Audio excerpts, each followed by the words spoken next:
Sun international Visakhapatnam Hyderabad 8575795757 చోటు చేసుకుంది. ఒక అమ్మాయిని మైనర్ బాలికని 9వ తరగతి చదువుతున్న ఒక మైనర్ బాలికని అతి కిరాతకంగా హత్య చేయడం అనేది మనందరం కూడా చూస్తున్నాము. అక్కడ ఆల్రెడీ టీమ్స్ కూడా దాని మీద వేస్తున్నాము. ఎస్పీ గారితో నేను ఇన్ఫర్మేషన్ తెలిసిన వెంటనే ఎస్పీ గారితో నేను మాట్లాడి పొజిషన్ ఏంటని కూడా కనుక్కోవడం జరిగింది. విషయం ఏంటంటే ఏదైతే ఒక అమ్మాయి ఇంతకు ముందు ఆ అమ్మాయిని ఇబ్బంది పెట్టి పోక్సో చట్టం ద్వారా అబ్బాయి జైలుకు కూడా వెళ్ళాడు. మొన్న రిమాండ్ కూడా పంపించారు. మొన్న రీసెంట్ గా ఒక 15 రోజుల క్రితం అతను జైలు నుంచి బెయిల్ మీద బయటకు వచ్చాడు. వచ్చిన తర్వాత అమ్మాయిని హత్య చేయడం జరిగింది. దానికి సంబంధించి ఇంచుమించుగా 18 పేజీల వాంగ్మూలం కూడా వాంగ్మూలం ఒక లెటర్ కూడా పెట్టున్నాడు అక్కడ. అతనైతే ఇప్పుడు మనకి పరారులో ఉన్నాడు. ఎట్టి పరిస్థితుల్లోని కూడా పోలీస్ డిపార్ట్మెంట్ అంతా కూడా సుమారుగా 8-9 బృందాలు కూడా ఏర్పాటు చేయడం జరిగింది. అన్ని బృందాలు కూడా ఈ రోజు అతనికి పట్టుకోవడానికి ప్రయత్నం కాదు, ఎట్టి పరిస్థితులు పట్టుకొని తీరుతాయి. ఎందుకంటే చట్టం ముందు ఎవరు కూడా తప్పించుకునే పరిస్థితికి లేదు.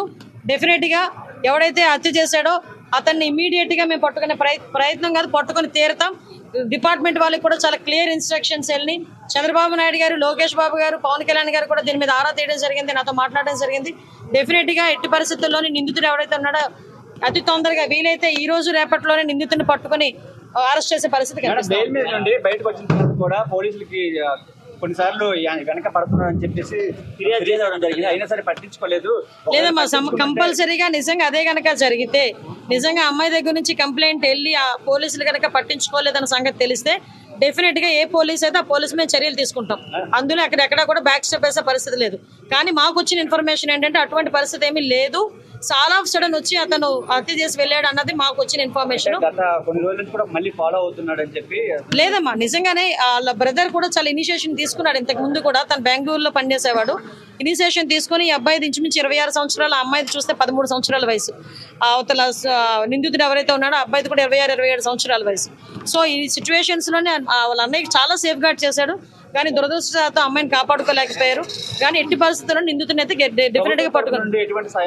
కంపల్సరీగా చంద్రబాబు నాయుడు గారితో మాట్లాడతాం. ఎటువంటి పరిస్థితుల్లో అమ్మాయి చిన్నపిల్ల, మైనర్ బాలిక, ఆ అమ్మాయికి ప్రభుత్వం నుంచి అందాల్సిన సహాయ సహకారాలు అన్ని కూడా అందిస్తాం మా కుటుంబానికి.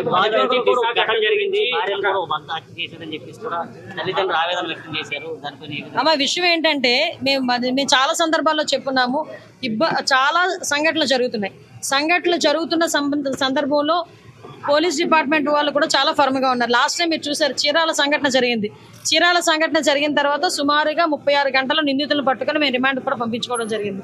ఎక్కడ ఏమి జరిగినా చాలా యాక్టివ్ గా పోలీస్ డిపార్ట్మెంట్ వాళ్ళు పనిచేస్తున్నారు. ఎక్కడ జరగకుండా ఉండే బాధ్యత కూడా తీసుకుంటున్నాం. వీటన్నిటికీ కూడా మూల కారణం గాంజాయి మత్తులో చాలా మంది చేస్తున్నారు, డ్రగ్స్ మత్తులో చేస్తున్నారు. కాబట్టి వాటిని పూర్తిగా ప్రక్షాళన చేయడానికి ఒక కేబినెట్ సబ్ కమిటీని కూడా ఏర్పాటు చేసుకుని మొన్ననే మేము టాస్క్ ఫోర్స్ కూడా ఏర్పాటు చేయడానికి కూడా సిద్ధంగా ఉన్నాం. ఒక టోల్ ఫ్రీ నెంబర్ అన్ని కూడా ఏర్పాటు చేస్తాం.